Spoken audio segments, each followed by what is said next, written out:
They still do. Claire used to do a claim thing, too. Well, I've watched some stuff happen. I mean, Cottage Grove had the claim for a while. We've seen it down in Bakersfield where they still have it. Bakersfield, when those guys pull up after the, when they run their mods, they pull up into the top 3 cars. They pull up, and they stop, and they have to be scaled, and they have to be teched. At that point, anybody in the top 5 can come up and say, hey, I want that motor. Okay, well, you got to give them whatever. I think was it $500? No, $1,000. I think it's like $1,000, and your motor. And your motor, yeah. It's not cheap. No, but but you know what? That'll keep a guy honest. Are you going to take a $20,000 engine out there and put it in your street stock or your modified? Right. They used to do that back in the Portland Speedway days when I grew up with it's called enduro racing. Right. The winter they'd have enduros at Portland and Tenino and Yakima, and the winner would anybody could have a chance at buying the winning car. My dad probably bought about 15 cars. So it's kind of like the same thing with the claimer rule. If somebody was cheating or had something high tech that wasn't supposed to be, I mean, the price went up real high to get his car back. Yep. Absolutely. And I'm not against that. Oh, no. Given watching where racing is going right now, I'm not against that rule at all. I mean, I love watching people like Rob Maya bring out those big, nasty motors and just the sound, the horsepower, watching them race. But I'll tell you what, if you want to keep it on an even playing field, $1,000 plus my 604 for a Coronet, I'll take it any day of the week. Absolutely. And right now, how do you argue? But we're not talking about late models, though. I mean, we're talking about street stocks. We're going to be heading anything in general. Anything. I mean, you put that rule in there, and you're going to quit seeing these $50,000 engines show up. Yeah. I mean, that's what it is. How do you argue right now? How do you argue against the 525, seeing what they're doing? There's not a better value in motorsports. There's not a better way to go. And I like them big, nasty up motors. Don't get me wrong. Everybody does. I know Joey does. But how do you go against the 525 right now? You can't. It's really hard. You can't. It's economic. It's cheap. It runs good.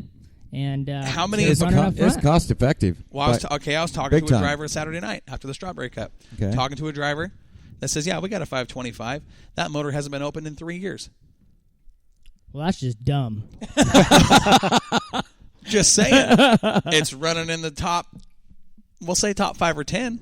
Yeah. Well, Trent Elliott had a 525 in his car this week. I don't know if you guys are aware of that. He just bought a 525 and he put it in his car this weekend and got third. Winning engine was a 525.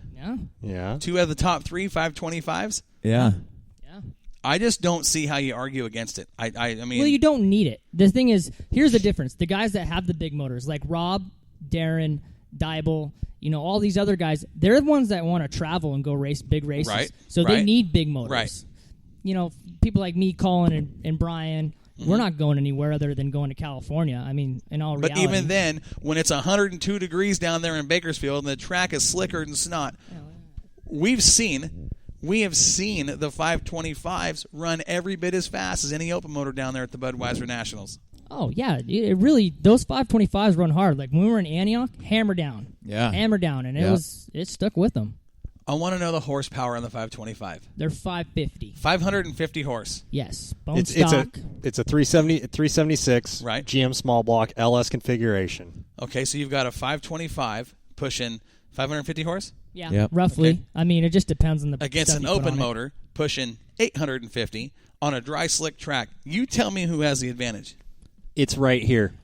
I'll show you where the advantage is. You are not going to hook up that much power on a dry slick track. That's where your advantage is.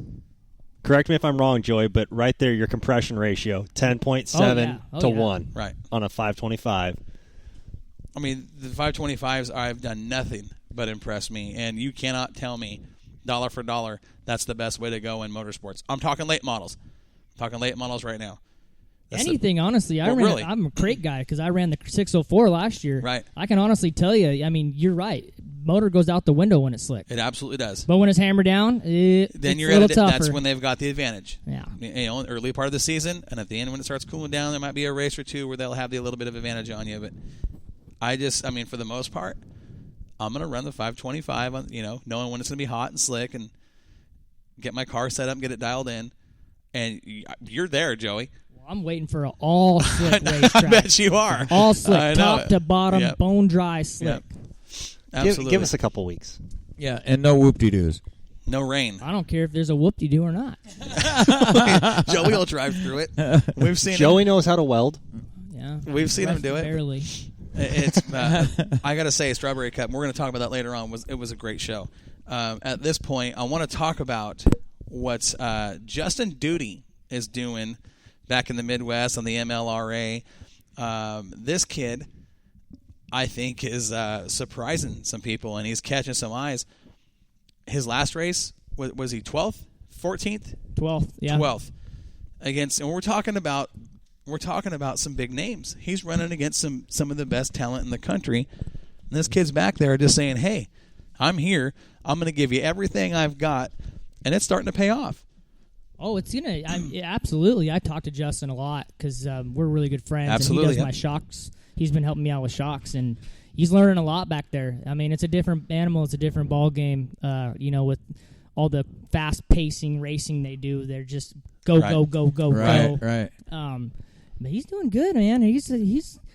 I talked to John on Saturday at the racetrack. I got a chance to talk to him. They're telling us how much they're learning and how much their equipment's getting better and how much their program's getting better, and that's what Justin's there for. I mean, to gain experience and to gain knowledge and to bring it all back. And well, here's a smart kid back there doing what he does.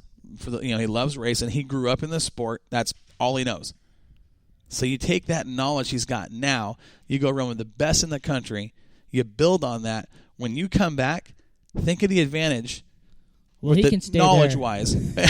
Yeah. He says he can stay there. He's going to be fast when he comes back. He's fast already. He is fast. Yeah. He is fast. There's no doubt. I mean, both those duty cars are fast, but, I mean, what a great opportunity. Now, I think they were racing, was it Missouri, their last race? Well, prior to Saturday, their last race, I think was somewhere in Missouri. Wheatland, Missouri. Yeah, no, Wheatland. That was the first one they went to. That was the Lucas Oil Raceway. Yes. Yeah, that was the first one. Then they got Greenwood, Nebraska. Yeah, that track was huge. That's the one I was talking to John about. I should have went to that one. I have family in Greenwood. Yeah? Yeah. Well, I was talking to John. He was actually in line getting his pit pass. And I said, hey, man, how's it going? He says, oh, pretty good. He had a big smile on his face. I said, how much fun are you guys having back there? And he was just, him and Trish were just, they were on cloud nine. They were beaming. Yeah. And they got to talking about their son, how proud they are of him, and how good he's doing. And they just said, man, you wouldn't believe it. I said, that video, how big was that track you guys were at? Big. It was huge. He says, man, that was one of the, he said it was scary fast. Did you see the straightaways on that track? Big. It's bigger than Knoxville. Yeah. And Knoxville's a big track. It was. Oh, shoot. Yeah. It's a. Widescreen, you got to go on, it's on Facebook. Trish on Trish's page? Yeah, she tagged it. Yeah. It's a big track. It is a big track. It's a good thing Justin has a big motor because that was a ground pounder track. Yeah, it was. Absolutely. Yeah, no kidding. He was moving. It's cool to see, the local guy go back there. I'd love to see, you and Bryson and Brian Cronk get a shot to go back there because you guys have the talent. There's no doubt you guys have the talent to get back there. It's just a matter of, like you said, it's learning. They're so far ahead of us right now. Oh, yeah. It's unbelievable. Yeah, their technology is a lot, further developed than ours. When you run 105, 110 times a year to our 20. Well, they test before they race, too. Right. They have tests. They go and test a lot. That's where they find out all this stuff.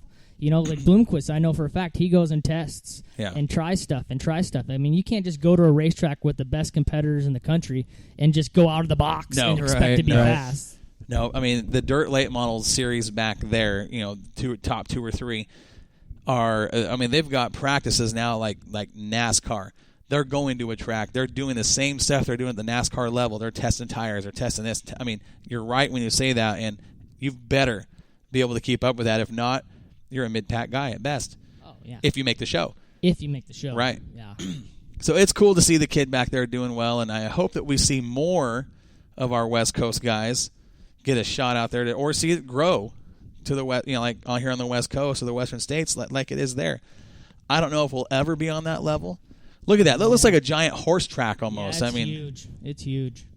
Look how big those corners are. Wide. Okay, widescreen. Sorry, I needed to hear engine noise. But yeah, that is a big racetrack. I don't know what kind of lap times they were turning, but I watched the video. Fast. And they were moving.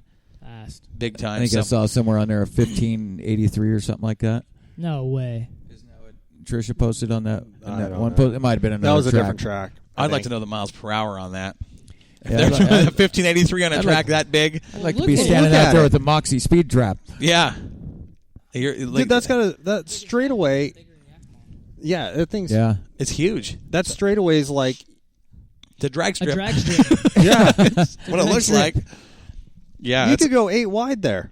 Right. And are you on Trish's page? Yeah. Yeah. So if you guys listen, you want to go on to Trisha Duty, if you guys have her, go on and watch that video, see what we're talking about here in the studio.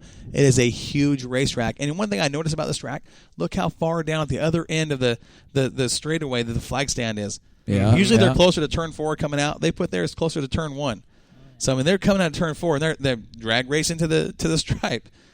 But yeah, it was. I watched that video and was highly impressed. I've got that video on Moxie's page right now, guys. Sweet. So if you want to take a look and see what we're talking about here, there it is.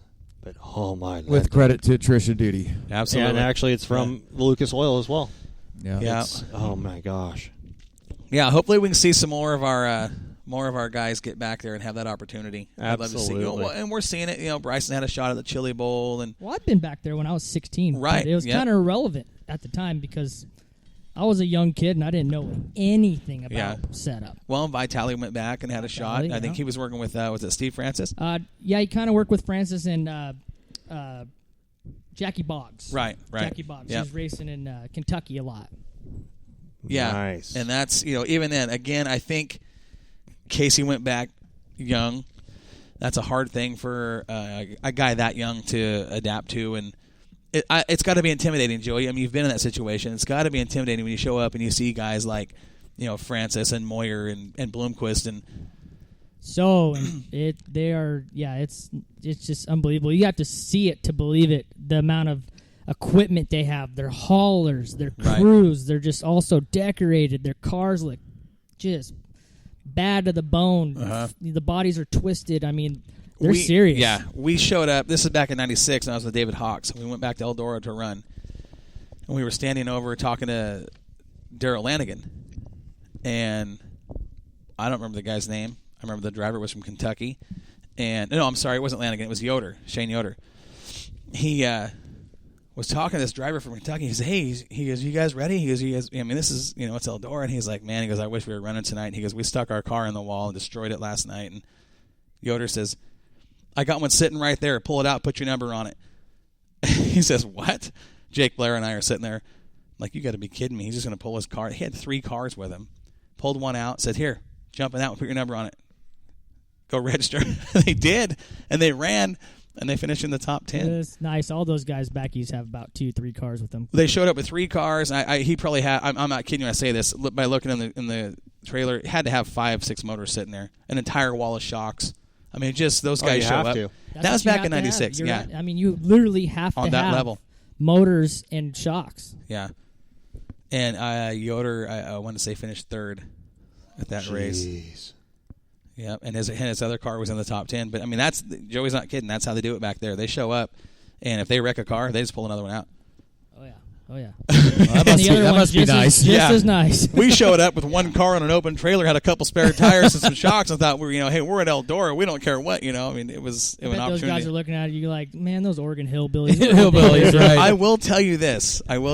Of all the cars there, I think all weekend long, our car had probably more people around it than anybody else. I mean, truly, because we had a picture. I took a picture and I stuck it up on the side of the car, taped it with what it looked like 2 weeks prior with the wedge nose and no top and sideboards, and guys were coming up saying, "Oh, you guys are those guys from Willamette Speedway." No, it's not Willamette. And they go, "We can't believe you guys still run sideboards." And that was back in '96, and they hadn't ran sideboards in 10, 15 years back there at that point. They quit running that stuff in the late '80s, and they were kind of like, "Wow, we can't believe you guys still do that out there." And it's one heck of a show, guys. Come on out, and it was cool, but. I wish they'd have sideboards back for 1 race a year. That would be awesome. I would love to see that. There's a lot of people. Sideboard 100. I do a 100 lapper topless with boards. sideboard. That would be fun. Old school. Except we'd have to somehow get a lot of stagger, which is kind of hard nowadays to do that. Right. But you can make it work. Oh, just it would be fun to see 12-inch wheel. Stick those right side bars up and let her go. That's right. Yeah.